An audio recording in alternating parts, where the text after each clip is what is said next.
Okay. Welcome everybody to another edition of Legal Tech Week. It is October 6th, 2023, and this is the show where we pull together a panel of legal tech journalists and bloggers to talk about the top stories of the week in legal tech and innovation. I'm Bob Ambrogi. I have the blog Law Sites and the podcast Law Next. And our panelists today are, let's see, Jean, you want to kick it off? Okay. I'm Jean O'Grady. I write the Dewey B Strategic blog, which covers research, KM, and all sorts of other things. And I also write a column for Legal Tech Hub. And Stephanie Wilkins. Hello, I am Stephanie Wilkins, Editor-in-Chief of Legal Tech News at ALM. Joe Patrice. Joe Patrice from Above the Law and Thinking Like a Lawyer podcast. And yeah, I'm happy to be here again. All right. And how about Steve Embry? Hey, happy to be here as well. Steve Embry. I write the blog Tech Law Crossroads about technology, innovation, and various and sundry things. All right, and last but never least, Niki Black. Hi all, I'm Niki Black. I am the head of SME and external education at My Case and LawPay. I write legal tech columns for ABA Journal, Above the Law, the New York Daily Record, and I also oversee and author My Case and LawPay's 3 benchmark reports each year, and then our annual legal industry report. All right. Well, just going to start off this week, I think, on a little bit of a somber note. I just want to note that we learned this week of the death of Michael Mills. Michael was the founder, co-founder of Neota Logic. He was somebody who was extremely well known throughout the legal tech community. Richard Susskind once called him the leading global figure in law firm technology, and many others have left tributes for him this week. I think of Michael often in the context of AI, because back when the whole rest of the world was talking about AI, Michael was out there talking about AI, wrote a lot of the early articles about how lawyers could be using AI in their practices. He developed this wonderful sort of map of AI in legal that, if you were at any legal tech conference 5 or 6 years ago, you were seeing on every PowerPoint slide that was being projected around there. And he was just also just a super. He was also a former president of the College of Law Practice Management. Should note that as well. But just a brilliant, but just super nice, super generous, super friendly, helpful guy who I had the good opportunity to interview him a number of times over the year and hang out with him at some conferences here and there. And very sorry to see him pass. And I see Oz has just put the link to his memorial site there in the chat. But there's an obituary on that site written by Jeff Rovner that's a really beautifully written tribute to Michael and to his life and to everything he did. So sorry on that note. Yeah, and I'd just like to add that he was just known for being just an incredible mentor and generous with his time, and always, even when I wasn't so directly involved in legal tech, when it was more research, he often was willing to show me things and spend time with me to explain what he was doing at Neota. I really, he really will be missed. Yeah, he really liked to help people understand, not just what he was doing, but how the context and how it fit into other things. And I'm really sorry to see him go. On a brighter note, I guess we could mention that we're all off to most of us are all. Now, Gene, you're probably not. Are you going to? We're all going to Nashville No. over the weekend. Most of us for CleoCon. Niki, not for CleoCon, but for the American Legal Technology Awards, which will be on the eve of CleoCon, Sunday night in Nashville. And then it's also, there's a conference, I don't know if anybody else is going to the KM and Innovation Conference later in the week, next week in New York City. Stephanie, I think somebody from Legal Tech News is going to be there, I heard.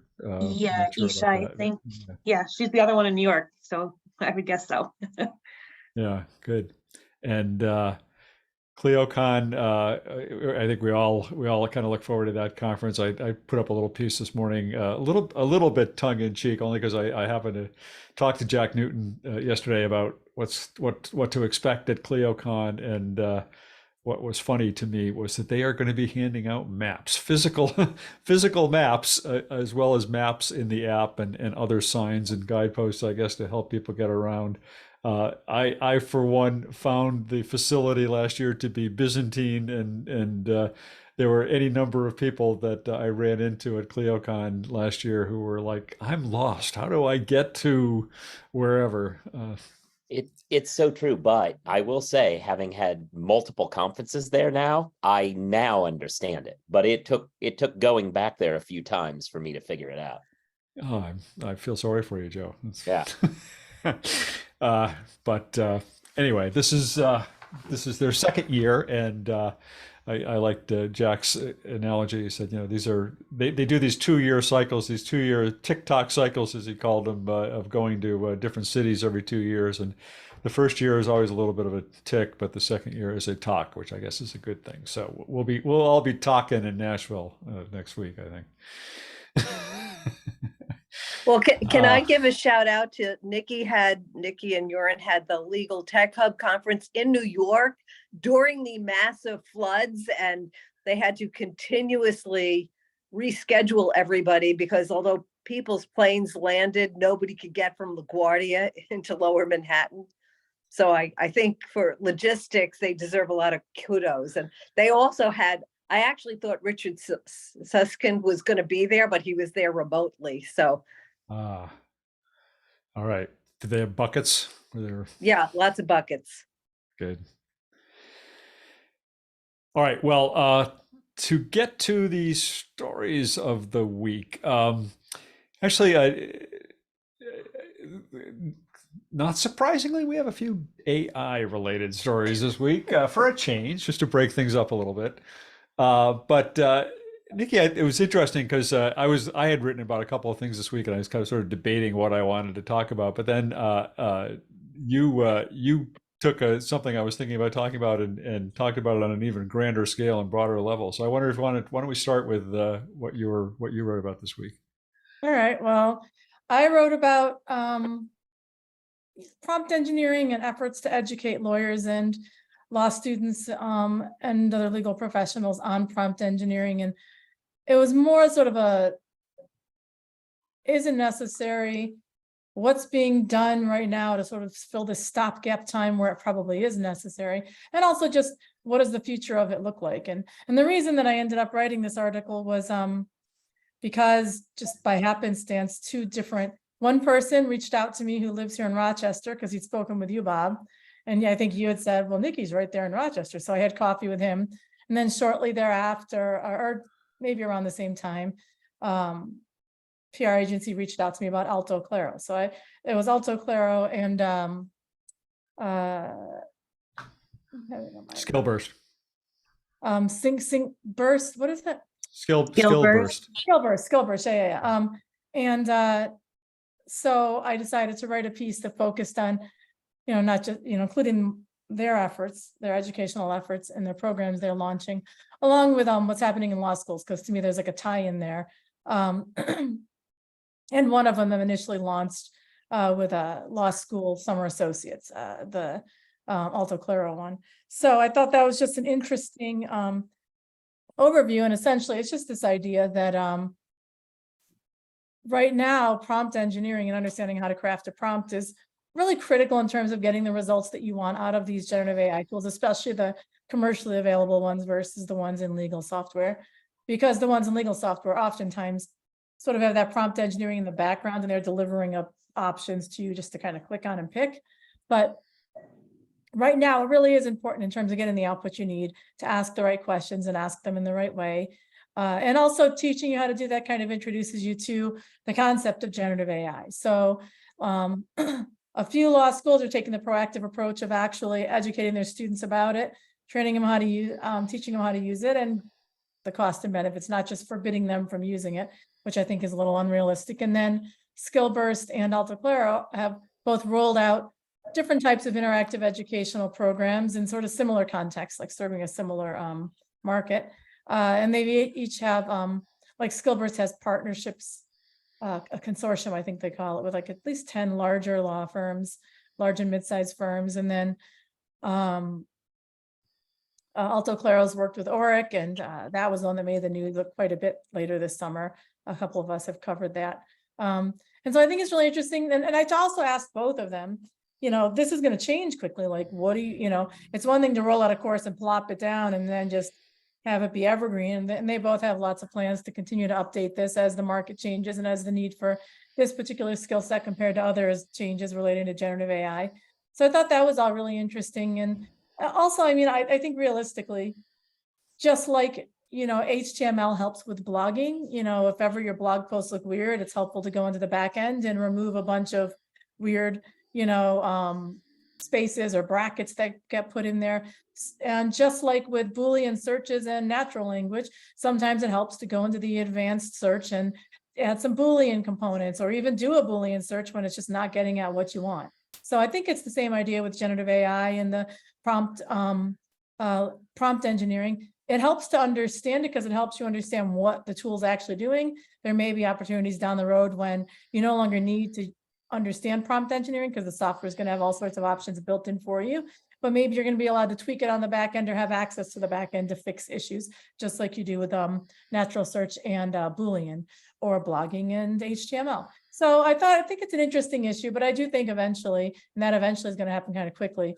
This may not even be something we need to think about for too long, but for now, I think it's important. And I thought those were some interesting efforts to educate lawyers and legal professionals about it. At law Yeah, school, yeah, go ahead. I was just going to say, law school really did back in my day.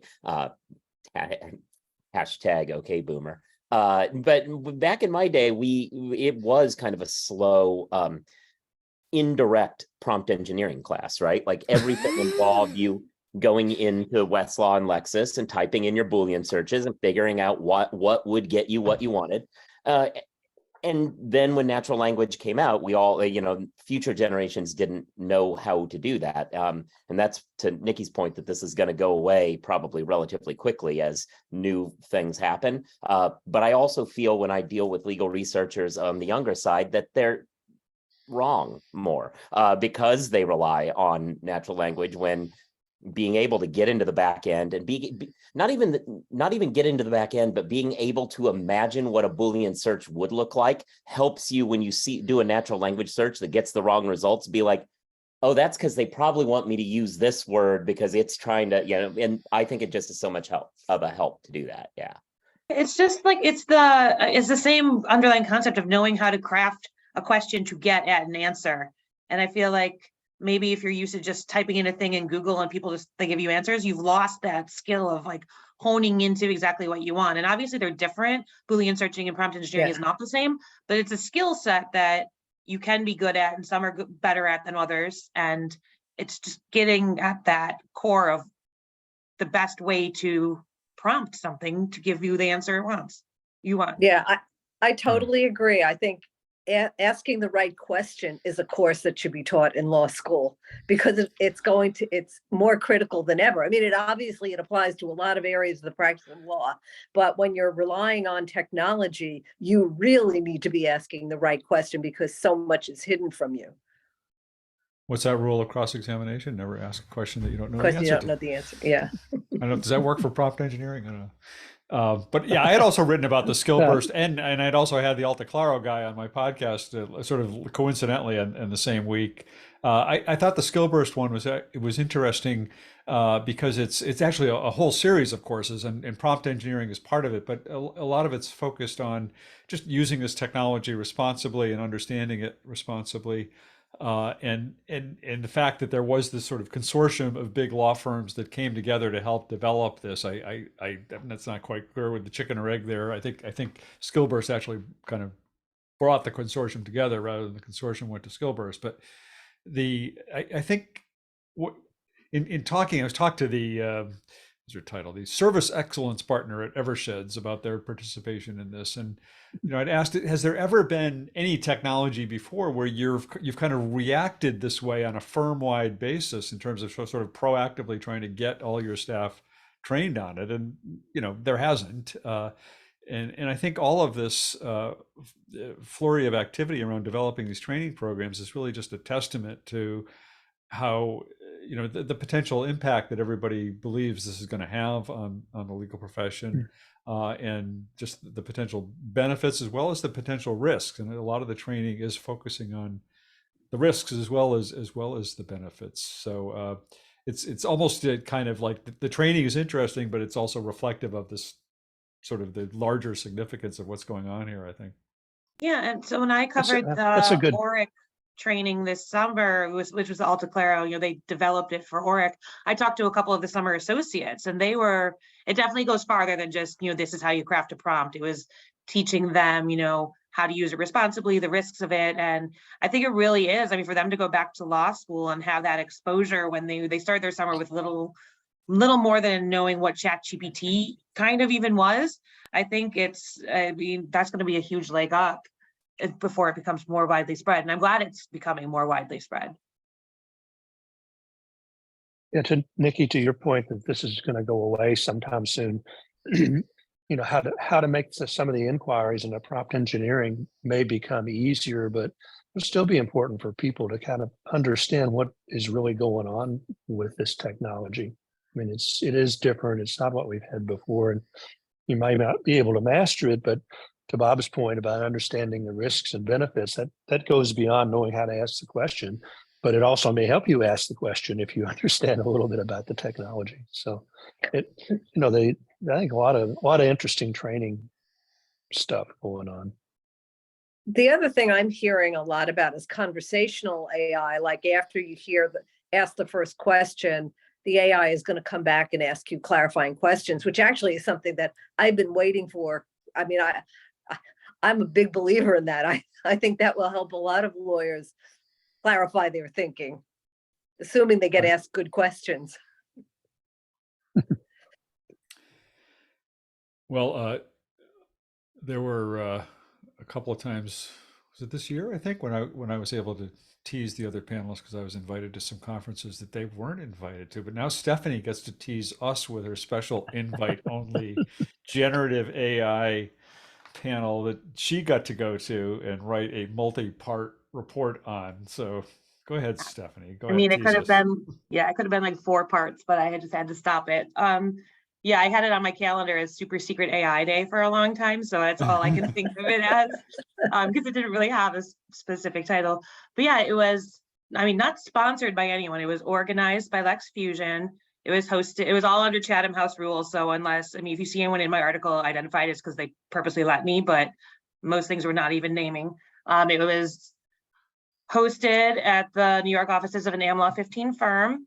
It's the first thing I've ever seen like this. And that was the whole intent, was to get the early movers and to have a lot of open and candid discussions. And that was the whole point of the Chatham House rule, because, we've all been to conferences and there's a lot of theoretical talk, which has its place and is very valuable. But this was people from major law firms and major legal departments getting up there and showing, they were required to show actual use cases and rooted in data and what they've been doing and what worked and what didn't work. And it was just, across, it was people who really knew what they were doing. It was really impressive to be in the room.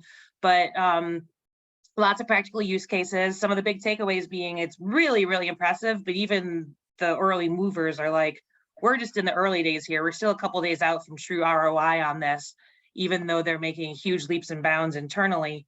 But the thing that really impressed me most, and what a lot of people said to me as they were leaving, is to have a room that was both in-house and legal departments and providers all in one place, and nobody was trying to compete with each other. It wasn't a, it wasn't a, oh, we're going to do this, but keep it close to our vest. It sort of is the sense of like, if this is all going to work, we all have to work together. It was part of like a grand experiment of the greater good of helping each other figure out how to get this to work in legal and how to, and just share use cases. People are going back with use cases from it. It's hard to talk about because it's a little bit, in a vacuum.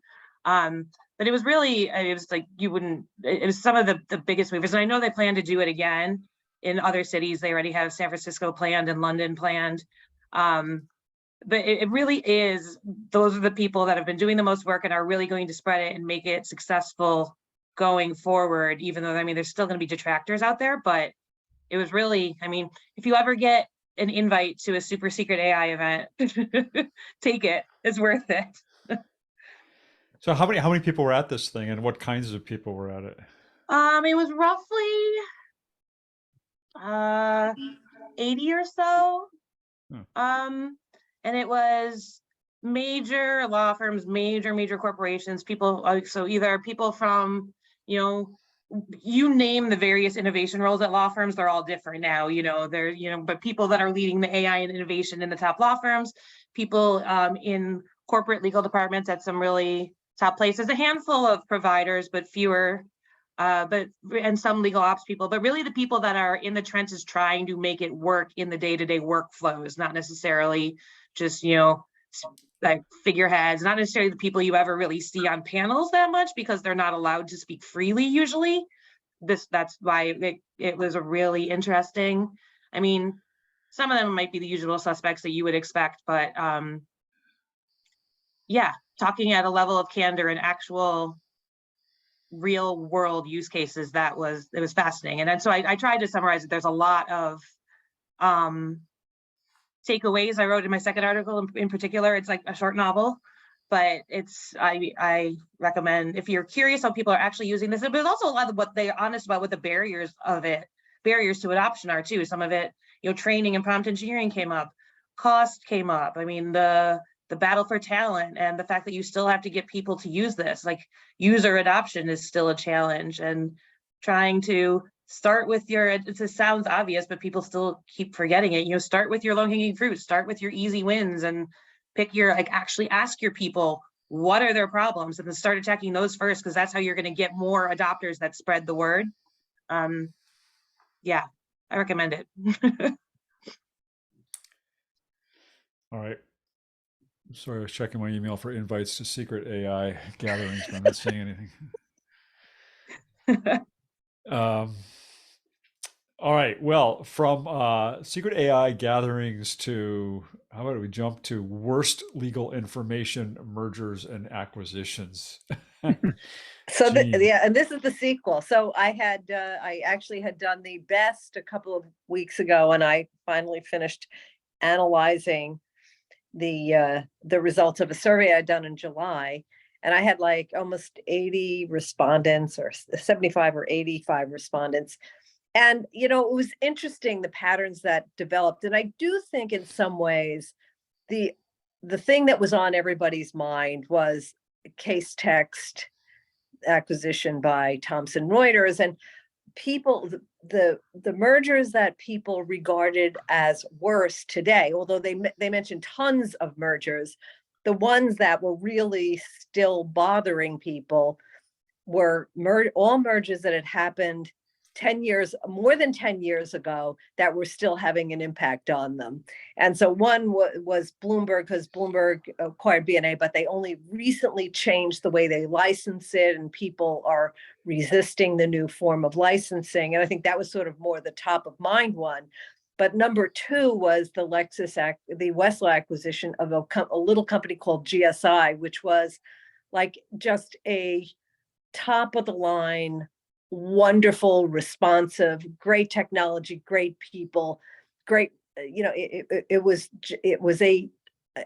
I think in my career, I can't think of many companies that I would use the beloved term for, but it was truly beloved, because you had, people who are working with corporate lawyers with deadlines, who want obscure technical documents or need, archival research before anything was digitized. These people were research geniuses, and then Thomson Reuters bought it, and they tried to relaunch it under a number of different brands, and it actually still exists, but buried inside of Westlaw as something called Westlaw Business.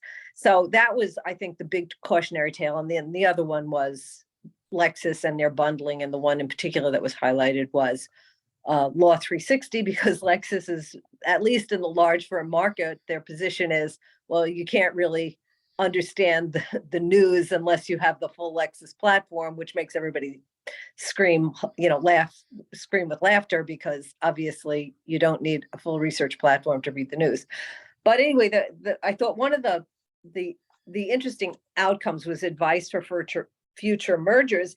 And I thought a lot of the comments were sort of mournful about, and this came up more than anything else, was companies seem to acquire products without understanding why we bought them in the first place. And they don't try and focus on retaining our business or retaining the qualities of the product that were really good. And then the second one was somewhat related, is keep the people who understood, who keep the geniuses who created the product around, so that they can continue to maintain the quality and the culture, and whatever the secret sauce was of the product, don't get rid of everybody.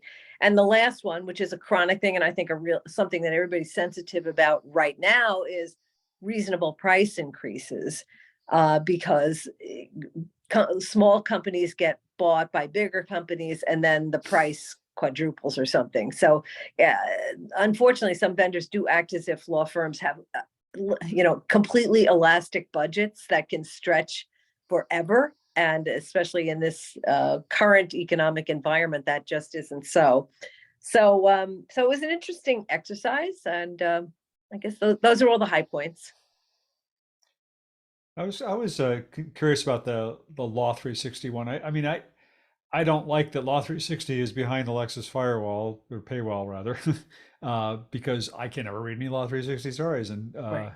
I can't afford to subscribe to it. But on the other hand, it certainly does seem that under LexisNexis ownership, they've significantly expanded the resources and the scope and everything else of that organization. It's, I know here in Massachusetts, Law 360 has a significant, people on the ground covering the court's staff here, which nobody else is doing anymore. All the local newspapers have pretty much gotten rid of their court reporters. It's a thing of the past. So there's been some positive that's come out of that, right? No, it's a great product. The complaint is you can't buy it if you were to end, at least for large law firms, if you were to end your Lexis contract, the research platform, you could no longer buy Law 360. But isn't that the point, probably? Right, from a business perspective? But I do think, I think the other consequence is that both Bloomberg and ALM, it is almost like Lexis created a new standard for legal reporting, and also the aesthetics of legal newsletters, because the great thing about Law 360 is it had all that white space. It sort of advertised, it was like a vanity press. It highlighted the names of the law firms who were mentioned on the side. And a lot of, people have followed that model. ALM is trying to, with their radar, they really are trying to compete with that space. And I think Bloomberg has really redone their newsletters so that they are shorter and punchier. Sadly, they came to the conclusion that no one wants to read really long, in-depth analyses of new regulations, and so everybody is following the Law 360 model. But interestingly, the other thing that Law 360 did after selling Law 360, they have come up with like other versions, like one's called Authority and one is called Pulse. And so they keep expanding the brand and into other areas. So in case you're not spending enough, you can still spend more money on Law 360. The only thing I have to say is there's services on the internet that are called temporary email services, and you can create a temporary email for 10 minutes. Just going to throw that out there as an aside. So if there's ever a story you really want to read. Oh, interesting. There's a way to access. All right. I'm still trying to process that. Maybe along with that temporary email comes an avatar that you can use, or something. Somehow, is Yeah. there a transition there, Steve? Yeah, you Help me. Bob may remember this, many others may not, but Sports Illustrated used We're to gonna talk have about old a people stuff. printed magazine. Yeah, printed whoa, magazine. slow down. And the last page always had a column, and the column was entitled "Sure Signs That the Apocalypse is Upon Us." So, and it was always kind of quirky things that had happened that you didn't know quite what to make of, whether it was good or bad. So these three things kind of all coalesced this week, and one of them is really different, and it's Meta, formerly known as Facebook, has come out with something they call codec avatars. And what they're doing is, instead of these sort of cartoonish kind of avatars that we're all used to, they're now creating avatars, as I think many of us predicted, that actually look like who we are. And they've created a technology where in the near future, maybe far future, but the idea is you can take your phone and it will scan your face and pick up your gestures and when you blink and sort of all that, and create an avatar that is really realistic. And so when I say that, it all sounds kind of yeah. But if you go watch this podcast, that it's a video podcast that Lex Friedman did, an interview of Mark Zuckerberg, and they filmed it inside this sort of the metaverse, and it is phenomenally realistic. I mean, the light shifts on their faces, and they have gestures, not with their hands, but they'll raise their eyebrows, they'll shake their heads. And Friedman was like blown away by all of this, and I kind of was too. I'll put a link to the YouTube video in the chat, but I thought it was quite remarkable. And one of the points that Zuckerberg made I think you put that was, just to host some panelists rather than everybody. Oh, sorry. Yeah. All right. Anyway, I'll get to it in go. a second. One of the points that Zuckerberg made was, even with these realistic avatars, you can sort of change a little bit how you look. For example, he said, this wouldn't apply to me, but he hadn't had a haircut in a while, but his avatar his hair looked short. He didn't shave that morning, but in his avatar, it looked like he had shaved. And so, he sort of raised the point, like, well, what does that mean? What do we make of that when you can sort of do that to yourself? This kind of came on the heels of the whole Tom Hanks and Gayla King revelation that somebody had used virtual images of each of them and then made them advertise a product. Tom Hanks, I think, was a dental insurance plan or something like that. And he was, they were like livid about it. And then Joanna Stern in her blog mentioned another one that I'm sure all of us here know really well, the celebrity Mr. Beast, who apparently had the same thing happen. And you can actually go watch the Mr. Beast one. I couldn't find the ones of Tom Hanks and Gayla King, but if you watch the one of Mr. Beast, I mean, it really does look like his true picture. I mean, I don't know what he is or looks like. And then the last thing that kind of all of this brought to mind was the Google announcement this week with their new cameras, where you can take a picture. Like, I could take a picture of Niki, and she's not smiling right now, but the artificial intelligence would allow me to substitute a smiling face of Niki instead of one that's not smiling.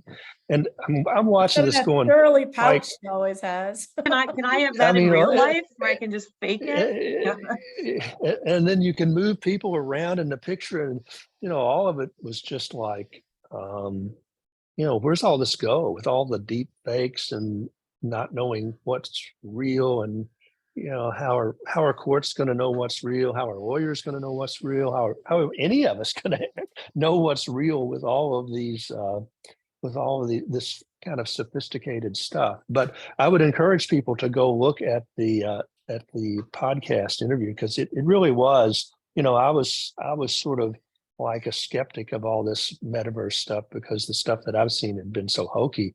But this was pretty impressive. And I don't know how far along they are with it for everybody's use, but it's clearly that's where they're going. So anyway, everybody should go take a look at it, and I'll see if I can get this fixed so everybody can. There's a lot Okay. of obviously dangerous aspects of it, deep fakes and all that. And I think that'll probably be where most of this conversation goes. So I'll quickly put in one of the encouraging ones. This is going to be very useful for the increasingly hybrid economy. In the Apple Vision Pro, like, because the camera is not facing you, like they have like a cartoonish avatar, a world in which people are constantly trying to have video meetings where they can look like them, like a normal person, and indeed look like they aren't, Right. sitting poolside or in their bed. Like we had a bunch of hearings during the pandemic. That's going to be really useful for the continuation of that economy, for whatever that's worth. So that's a good thing. It's an interesting point, Joe, because a lot of lawyers complain about, if you use Zoom, you can't assess the body language. Well, if this technology is realistic and can't be, and it's not manipulated, you can at least assess, the facial expressions a lot better. Zuckerberg was asked, well, are you going to create arms and legs? And he said, that's a lot harder, because you have to scan a lot more. And we're not that interested in that yet, because we want to get the face thing mastered, because that's where most of your expressions come from. Like I just did that, but yeah, there's some good things. And Mitch Jackson wrote a piece in LinkedIn about a trial of the future, which talked about a lot of these technologies and how they could be used for good. I'll see if I can find that link as well.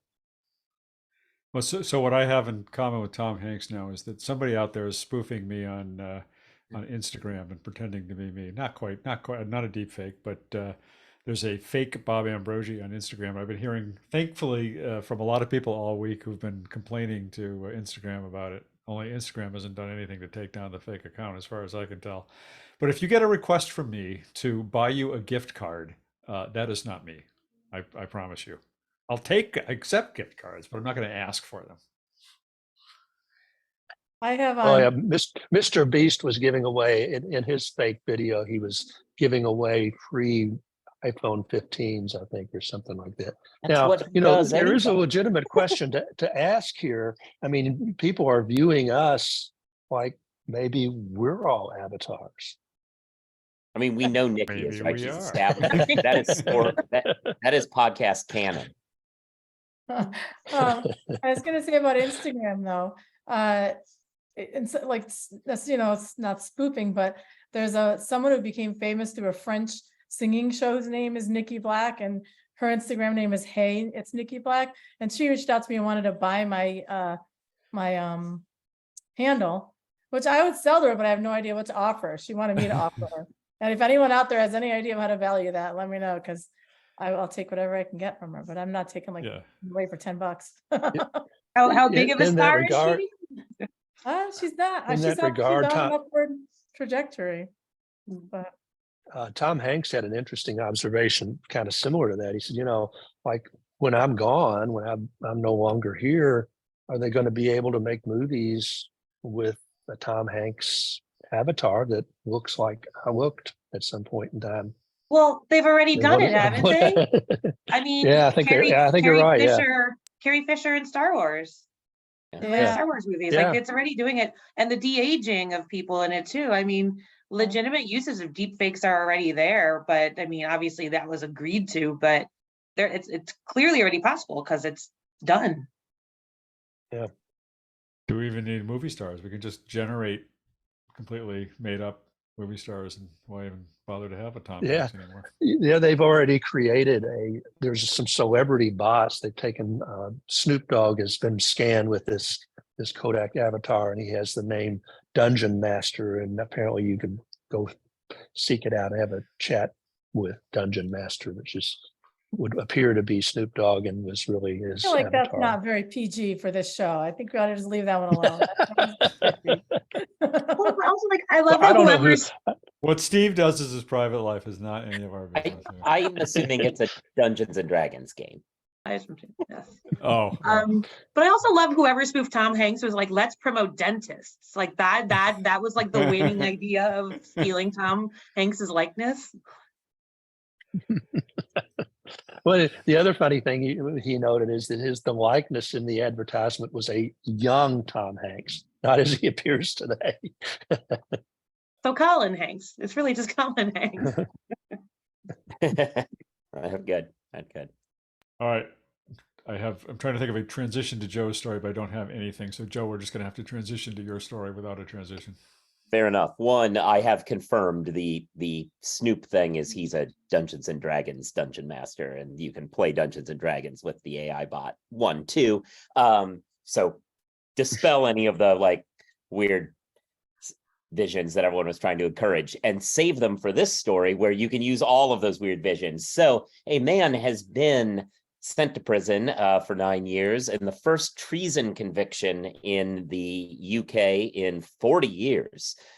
This man was attempting to assassinate the Queen. He could have just waited for time or a stiff breeze, but instead he tried to do it in 2021 and was caught. And the part of the prosecution was that he was helped along. He had the idea to attempt regicide, but he was helped along by his conversations with his AI chatbot that he was trying to impress. He had a sex bot or brought a role play chatbot that he was trying to impress, and would say that he was planning to do an assassination, and they'd say, "Ooh, I'm impressed," and blah blah blah. Yeah. So I don't know. He knew it was an AI. He knew it. Yeah. wasn't Oh a yeah. No, person? he was. Yeah. Yeah.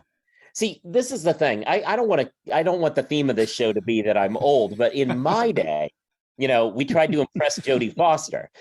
This is all new. Everybody remember Ronald Reagan? Anyway, he got shot by somebody. Anyway, the point is, John Hinckley. Yes. Yeah. Who's now a folk singer on YouTube, by the way, if you haven't been following. That's what John Hinckley does these days. Anyway, little FYI, that's they cue the NBC, the more you know logo. Now, so this guy was having all these conversations, and so he tried to kill her with a crossbow. I guess kind of in keeping, maybe he was role playing the idea of it being a queen in 2020 with let's do a crossbow in 2021. Or he was Robin Hood. Yeah, like, right. I mean, he was, anyway. This honestly all just sounds like it should be like the plot of Zoolander 3. Like, does anybody like Well, wait. like, You go that. I went with well, because there was a whole assassination plot. It's like pretty on point. Right, but my takeaway was I was more direct with an assassination plot of the Queen when a newfangled technology was used as part of an attempt to assassinate the Queen in Naked Gun, when they tried to make Reggie Jackson kill her. I mean, it's pretty similar plot lines now that we're talking about it. I never really thought about it, where they like brainwash someone with technology to assassinate a global official. Yeah. Figurehead. As I say in my piece, though, Reggie Jackson, of course, in real life wasn't a murderer, right? Like, when you think about the Naked Gun movies, if just because you put a Hall of Famer in there as an actor, that doesn't mean they're really a murderer of one or maybe two people. Anyone really? What I'm dealing with here? I'm speechless. Okay, great. Okay, so there we go. There you go. The chats are getting it. All right. So yeah, that's a story. Anyway, there's a serious angle to this, but it is a lot of fun up until that serious angle, which is there's a lot of discussion of guardrails. Obviously, we talk about it. Basically, I more or less made it my theme that the technology of how to do generative AI at this point. We don't, it works. We know it works. The problem is going to be channeling it, making it safe, making it not make mistakes. While we talk about it largely in hallucinations, in a funny way, or ingraining more implicit bias into the profession in a serious way. In this instance, there was a lot of talk that this was somebody who had a serious mental issue, who had some issues with defining the line between reality and not unreality, I'll use, rather than just fiction or fantasy there. And when you have a technology that is aimed at blurring that line by intention, what do you do with that? And what kind of guardrails and ethical responsibilities does tech have to deal with that situation and avoid, kind of stoking folks who need help in understanding how to deal with it. Anyway, so that was the serious angle of it too. But it all comes down to, and how it comes back to legal tech is, it is all about, this is a guardrails game, folks. Like, it's not the tech, and moving to GPT-5 is not even really the thing. I'm sure we're going to do that because scientists are all about coulda, not shoulda, but we're going to keep moving that direction. But the real arms race of what makes this tech something that somebody's going to adopt and actually advance is going to be who builds the rails on it better. I like that you made the effort to bring that back home to legal tech, because it really had nothing to do with legal tech. I mean, it was a tech story about the law, but also I brought it straight to legal tech. All right. You're And you even definitely worked a wanna mention of start that. Harvey into your story. I got Harvey in there. Yeah. Well, because, I mean, I did it. I brought in Harvey for the gag. I mean, technically, any chat bot is a sex bot if you try hard enough. So Pretty sure that's a universal truth. I don't know about. I mean, we know that's true. We just had a moment where everybody tried to turn Snoop's Dungeons and Dragons game into a sex So the thing. question is, has Joe tried it? That's what we need to know. Well, I know, and he's that's done it with much confidence. and that's what I'm saying about Harvey. You know, Harvey can tell stories. I don't know. Okay. But Are we someone talking asked, about talking about the Jimmy Stewart Harvey or the? yeah. No, the AI one. In this case, I was legal No. teching it. Yeah. I mean, yeah, I've heard comparisons between the two of those before, because you don't really know that either is real. I would like Yeah. I would like to note for the record that Bob's reference to the Bunny Harvey movie predates my reference to Sports Illustrated in the column on the last page. Swamps all my Reagan jokes. So yeah. Reruns, Steve, reruns. Of course, that's a reference to a TV, which also predates your. Yeah, right. Like pre-DVR. Yeah, so you're all not right. helping yourself, Bob. All right. People were Yeah. asking about AI dating bots. I mean, did we ever talk about Replica on this show? I mean, Replica is involved in this story, isn't it? Is it? Okay. I think ultimately was that the is. bot. Yeah. Yeah. Okay. Oh, is this a good time to talk about Replica on this show? Oh, I mean, like, it straight up is an AI companion is what it's called. People turn companion into all sorts of things. Well, and the But- reason it made news lately was because they shut off all the sex features and you have to pay for those now. It used to be people got really involved with their robots and felt like they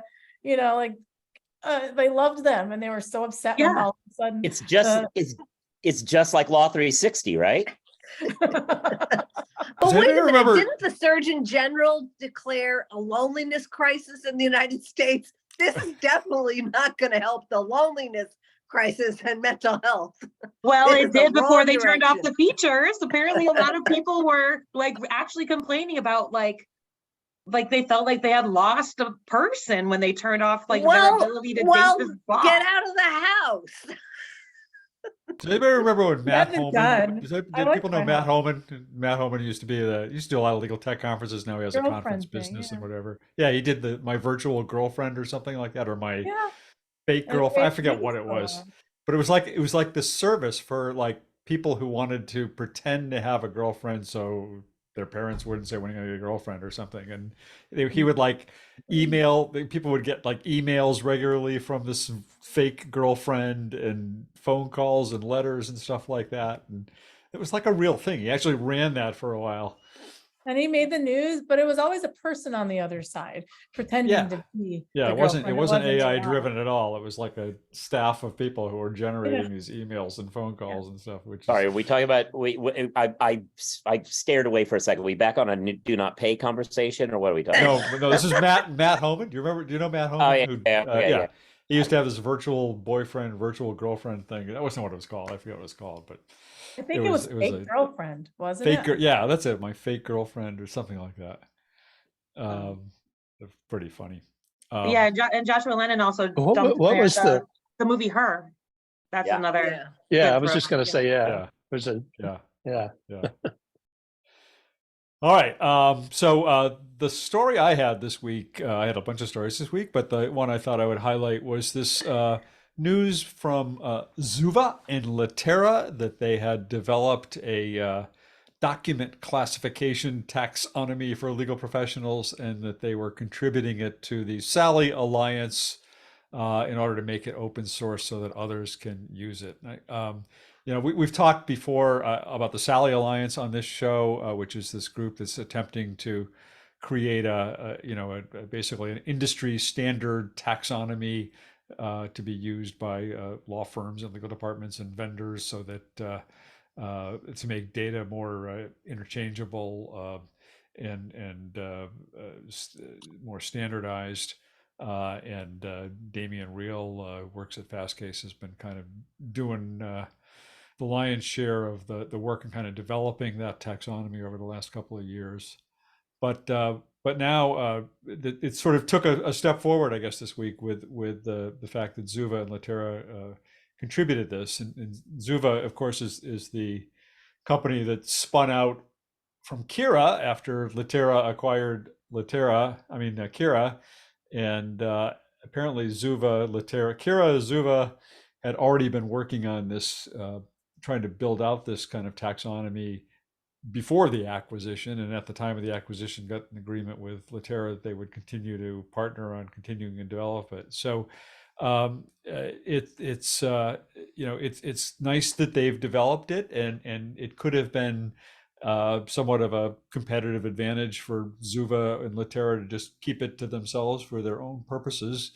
But rather than do that, they decided to contribute it to SALI and make it open source, which I think is kind of commendable and reflective of this sort of broader recognition that we do need to start to have a standard language around data in the legal field. And there's other efforts out there to standardize data classification in legal, but SALI does seem to be getting the most momentum these days. And so this is, I thought that was kind of cool of them to do that. And where's my story? I'll put my story in the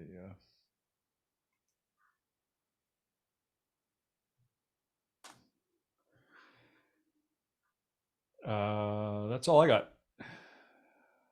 It's kind of a letdown after virtual girlfriends, but yeah, I was looking for my. I used to write. I always used to write an April Fool's post until it came back to haunt me one year when it caused problems and somebody believed one of my April Fool's posts. But at one point, I played off of Matt's thing and did one about my fake lawyer or something like that. And again, you always get these people who think you're writing something real when you write these fake posts, and it always has consequences.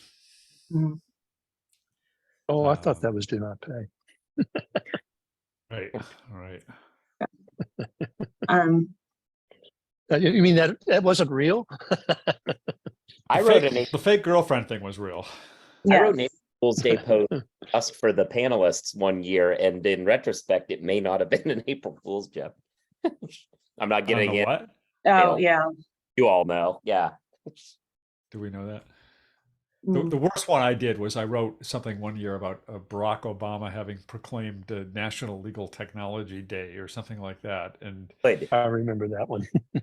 and I got people who were really incensed and angry because they thought it was real, and they had, I forget, they had like taken the day off or something. I don't know what it was. It's like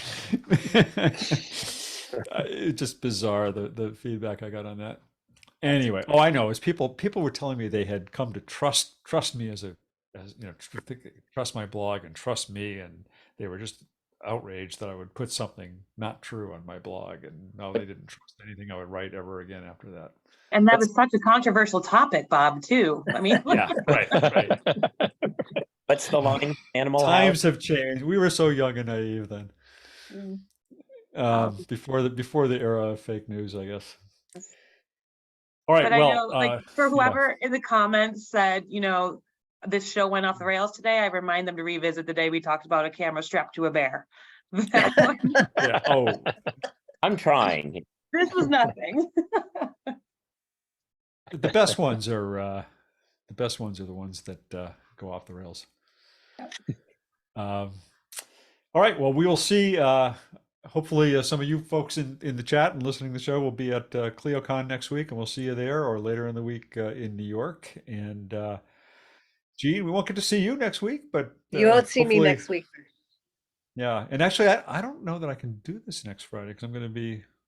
Well, maybe we'll see. We can probably figure out a time to do the show next week, if people want to do it, and we can talk about ClioCon and everything else that happens next week. So until then, hope everybody has a great week, and see some of you in Nashville, and see you next Friday. Enjoy. Bye, Have a good all. weekend, everybody. Bye.